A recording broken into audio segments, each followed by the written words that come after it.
Marseille palpite sous le gai soleil d'un jour d'été. Elle semble rire avec ses grands cafés pavoisés, ses chevaux coiffés d'un chapeau de paille comme pour une mascarade, ses gens affairés et bruyants. Elle semble grise avec son accent qui chante par les rues, son accent que tout le monde fait sonner comme par défi. Ailleurs, un Marseillais amuse et paraît une sorte d'étranger, écorchant le français. À Marseille, tous les Marseillais réunis donnent à l'accent une exagération qui prend les allures d'une farce. Marseille au soleil transpire, comme une belle fille qui manquerait de soins, car elle sent l'ail, la gueuse, et mille choses encore.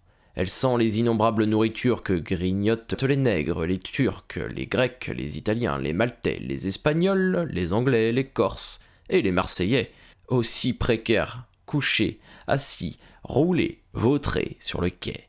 Dans le bassin de la Joliette, les lourds paquebots, le nez tourné vers l'entrée du port, chauffent, couverts d'hommes qui les emplissent de paquets et de marchandises.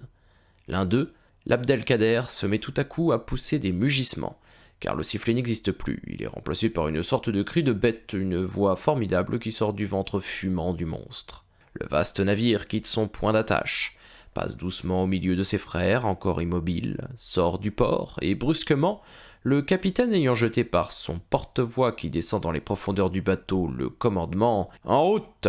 il s'élance, pris d'une ardeur, ouvre la mer, laisse derrière lui un long sillage pendant que fuient les côtes et que Marseille s'enfonce à l'horizon. C'est l'heure du dîner à bord. Peu de monde, on ne se rend guère en Afrique en juillet. Au bout de la table, un colonel, un ingénieur, un médecin, 2 bourgeois d'Alger avec leurs femmes.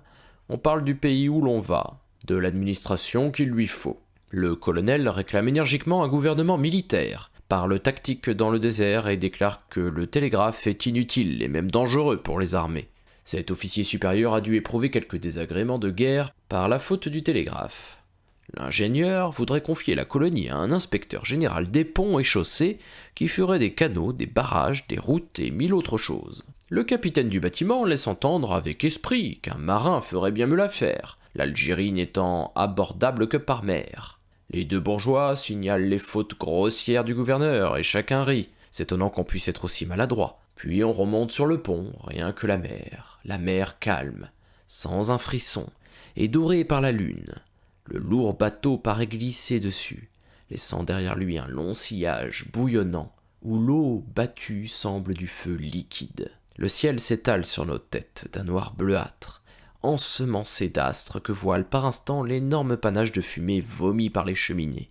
Et le petit fanal en haut du mât a l'air d'une grosse étoile se promenant parmi les autres. On n'entend rien que le ronflement de l'hélice dans les profondeurs du navire. Quelles sont charmantes les heures tranquilles du soir, sur le pont d'un bâtiment qui fuit. Toute la journée du lendemain, on pense étendu sous la tente avec l'océan de tous les côtés, puis la nuit revient et le jour reparaît. On a dormi dans l'étroite cabine, sur la couchette en forme de cercueil. Debout, il est 4 heures du matin. Quel réveil! Une longue côte, et là-bas, en face, une tache blanche qui grandit. Alger.